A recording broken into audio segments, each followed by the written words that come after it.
Well, I needed a new blade for my 12-inch miter saw, and while I'm very well versed with table saw blades, I really hadn't tried that many for the chop saw, so I wanted to set out to basically try one of every different style and just review them for you, so let's get into it. With each blade, I'll test it on some Baltic birch plywood to see how it does in thin, delicate veneers, some 8/4 white oak as a test of brute strength and speed, and then finally some maple to see if it can make clean cuts without burning. And we'll also take a look at the blade flatness for each model. Now this blade has been on my saw for years and the label is worn off. I can hardly tell what it is, but it looks like this one was the D1280X, that Diablo version. And I actually was really happy with how this performed, so it'll be interesting to see how the brand new one compares to the pack. First up is the Cabinet Maker's Crosscut. This one has a 72 tooth count with a positive 10-degree hook angle. All the blades in the test will have an alternating top bevel, and that's really good for plywood in particular, but if I have more specifics, I'll put those up on screen as far as what angle that alternating top bevel is, just because it's not listed on the blade. This one happens to be a full kerf version, 0.126 inch is the kerf, 12-inch diameter with a 1-inch arbor. And the model number on the Cabinet Maker's Crosscut is LU73R012. And evidently this one doesn't think much of itself. It's only rated as good for cross-cutting wood and plywood, not rated as excellent in any category. And remember, that'll be reverse threads to put that new blade on the saw.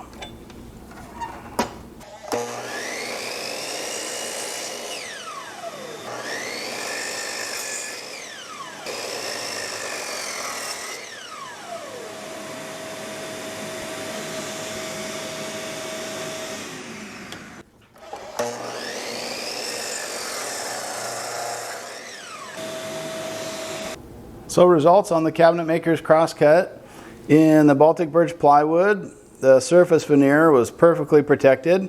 Just a tiny bit of kind of peach fuzz blowout on the back end, but really acceptable for cabinet work. After sanding, you wouldn't notice it.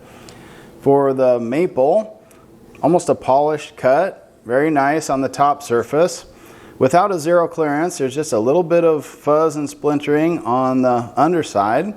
And then on the exit, this I was a little bit less than happy with. I'd give it about a 3.5 out of 5 for the way that it kind of blew out fibers on hardwood on the back. But as far as burning, that's a 5 out of 5. That's a nice clean cut. I even had one piece of Baltic birch plywood with a rabbet already cut in it, and even across that changing grain direction and the joinery, it was a nice clean cut, no splintering at all there. And then on the 8/4 white oak, cut quality was very good, no issues there. Let's check on the exit side. Even better than the maple, I think, on that. Just depends on the wood maybe, but as far as the speed of this, just for an aggressive chop saw blade, I would give it about a 4 out of 5. And the cuts on that were perfectly square, so as expected with a high quality full kerf blade. Okay, saw is obviously unplugged here, but I've got my little digital indicator set up. So we'll test for blade flatness, and for the Cabinet Maker Crosscut, I'm going to give it a total of 3/1000ths of an inch, which is a measurement of both the saw's run out plus how far the blade is out of flat. So those two things combined, well, they're going to 4. I'm going to give it 4/1000ths of an inch. The one gotcha with testing it this way is it just jumped to 12/1000ths of an inch, but of course it's in a little anti-vibration kerf, so I don't want to knock it for that, so we'll just disregard that reading. So final reading on the Cabinet Maker's Crosscut, 4/1000ths of an inch. So as far as any negatives on that Cabinet Maker's Crosscut blade, I did notice just a little extra resistance, but only when cross-cutting that thick white oak. And it seemed to me there was a little extra dust flying around with that blade compared to the others, but both of those could easily be attributed to the fact that it's a full kerf blade. Well, if you've already watched some videos and have subscribed to the channel, I'd like to thank you sincerely. If not, let's get you on board. Subscribe to the Thoughtful Woodworker channel for more blade reviews like this. In fact, I have a multi-brand dado blade review coming out, so sub up and stay tuned for that.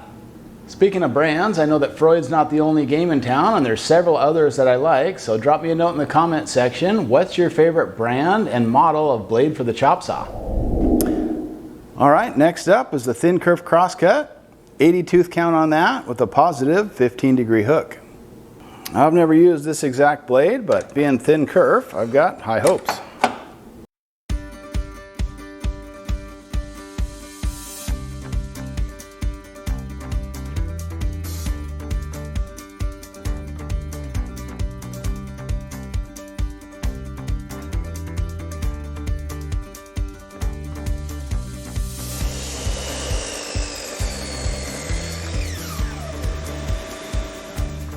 And here are the results on the thin kerf crosscut. Plywood going across the grain, just the tiniest little fuzz on top, very acceptable once sanded. Here's the exit side. You get the typical little micro splintering in plywood. That doesn't surprise me at all, and I would expect that, so still pretty good cut quality. On the maple, we lost a little bit of paint with a brand new blade, it looks, but otherwise the cut quality is good. There's no burning, just very light splintering on the exit of the cut, and again, that's not backed up or anything like that. Almost no resistance to cutting 8/4 white oak, and the cut quality on that one looks really good. So jumping down to a thin kerf, I wanted to make sure that we were still making perfectly square cuts, so checking that on maple, looks absolutely dialed in, no problem.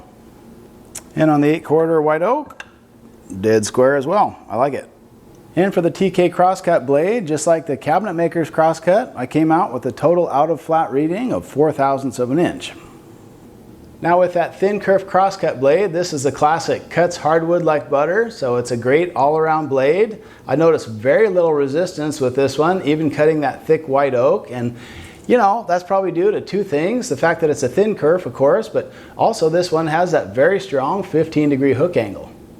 The next one is the ultimate cutoff, and everything else in the test was between 72 and 80 teeth, so I guess this one wins for the highest tooth count at 96 teeth. That's pretty incredible, even on a 12-inch blade. Hook angle on this one is a positive 10 degrees. And the model number for this full kerf blade is LU85R012.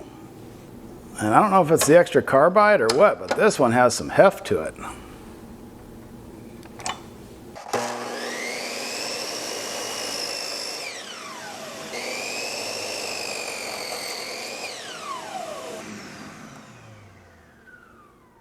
It's surprising there's not much difference on the exit of the cut between the blades with 72 teeth and this super high 96 tooth count version.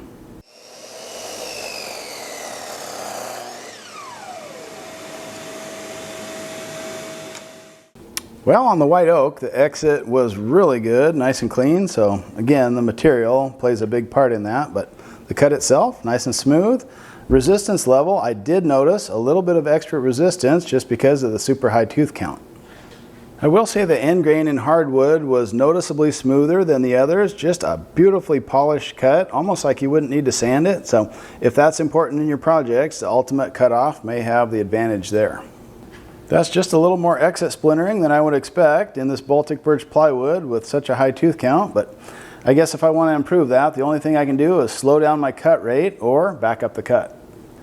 And like the other blades tested so far, cuts in hardwood were dead on square. My little testing rig is a little funky because it's a magnetic base, and of course my saw is aluminum, so I have to mount that to a piece of steel and just clamp that in place. This one's from iGaging, and I use it all the time in the shop, but for that ultimate cutoff blade, the test came out at just 3/1000ths. Now with the ultimate cutoff blade, I did notice some increased resistance with the thick hardwood, but that seems like a reasonable trade-off for a full kerf blade, but I really didn't notice the payout in terms of decreased exit chip out that I was expecting for a 96 tooth blade. The last industrial blade we'll test is the TK sliding miter blade, and then we'll finish up with that one from Diablo. This one is on the lower end of the tooth count at 72, but the notable difference here, it's got a negative 5-degree hook angle.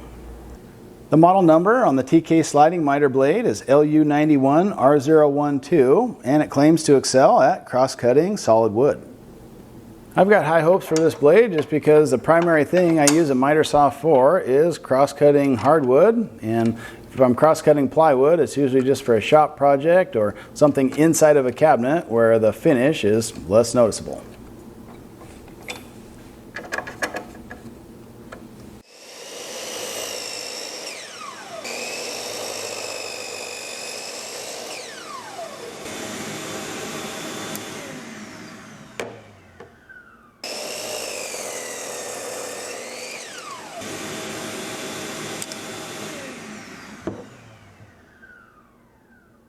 So the results on the TK sliding miter, I didn't notice the improved exit chip out on plywood like I expected because of the negative hook angle. There's still a little bit of fuzz. It's probably better than the worst performer that we've seen so far, but really not that different in plywood when you're cross-cutting. Jumping up to the maple, I do see an improvement. There's just a little peach fuzz that would easily sand off, so really very minimal splintering in maple. On the oak, it's just almost perfect. Again, just a little bit of peach fuzz, but no defect whatsoever. And like the others in the test, the cuts in hardwood were perfectly square. Checking flatness on that TK sliding miter blade, and 0.02 of an inch. Keeps flirting with 2, but it goes back down to 1. I want to make sure not to deflect the blade with my hand because we're measuring incredibly small tolerances here. We're at 0, 1. So if it went into a negative territory, I would re-zero that and do a complete 360 check again, but looks like it's between 1 and 0.02 of an inch. We'll just call it 2 thou, and so far that's the best in the test. Now on this TK sliding miter blade, it performed notably better as far as exit chip out in hardwood. It was about the same for exit chip out on plywood, but it was also the flattest blade in the test, so I'm really impressed with this thin kerf sliding miter blade. Alright guys, stick with me. Last blade here. This is the Diablo D1280X fine finishing blade. 80 tooth count on that, so middle of the pack from the blades we've tested. I happen to know I really like this blade because this is the same blade that just came off my miter saw. I had it on there for at least 2 years and it really held up well. Now the hook angle is not stated on the blade, but just looking at it, it seems like it's a strong positive hook angle, perhaps 10 or 15 degrees. And that's interesting because they recommend this for fixed miter and sliding miter saws, and typically you would have a negative hook angle on a sliding miter, so let's see how it works.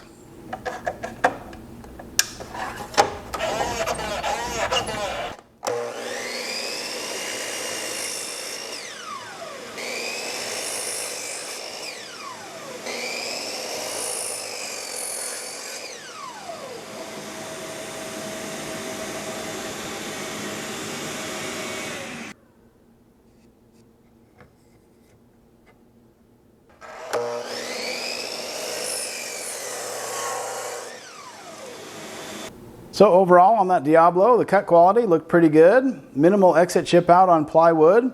On maple, I didn't see any burning, at least with a fresh new blade.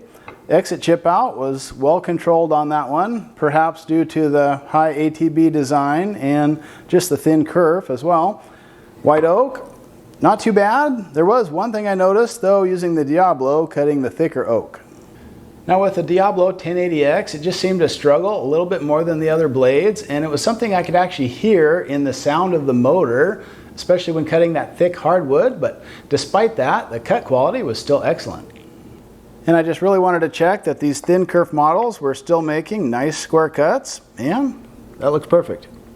So last flatness test here on the Diablo, and with a lower priced blade, I might expect a little more wobble. I am up to 0.04 there. 5, 6. We'll double check this, make sure this is accurate with a re-zero, but back down to 3. And that does come back down to 0. So we're going to call that 0.06 out of flat, total out of flat on my saw. So as far as final analysis on these blades, for me, it's going to be the thin kerf sliding miter saw that wins. This is the one that'll stay on my saw first. And I tell you what, I like that negative hook angle just because it limits the amount of exit chip out you get.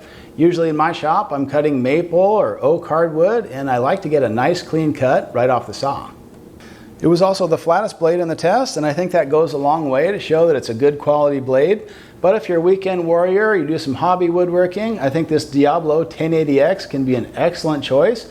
Thin kerf, nice cut quality. It just doesn't live up to the standard of the Freud industrial blades, but I think it's a fair bit cheaper too. So drop down to the description box. You can look at the links there and check current pricing, but these are all good choices. But for me, there is this one that definitely stands out above the rest. And if budget is a bigger factor, go with the Diablo. So many good options. Wow.